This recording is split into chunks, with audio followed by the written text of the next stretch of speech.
Helo, siwmai, a croeso nawr i'r dynfa Asedion Cymunedol. Hello there and welcome to the monthly draw of the Community Asset Fund. We have all the numbers together now for May. All those who've entered in May and paid for May are being drawn in June.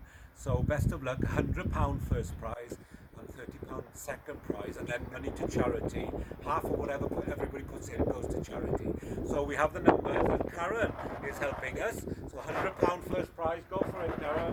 Campings.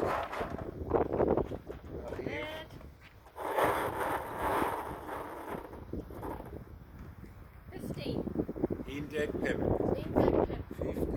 Number 15. Llongyfarchiadau, we'll look at the list. 15.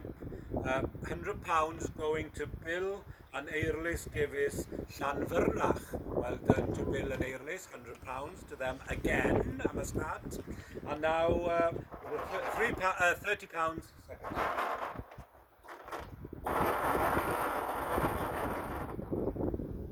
53.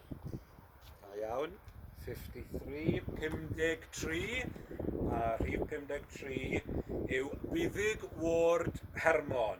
Buddig Ward from Hermon, congratulations. Llongyfarchiadau, so well done to everyone. It's a £5 a month for 5 numbers, and then £100 a month first and £30 second, but it is increasing. Hopefully it'll be up to £500 a month before long. So join now, starting to rain, so hope the summer's better. So for the next draw in July. Thank you very much. Diolch yn fawr.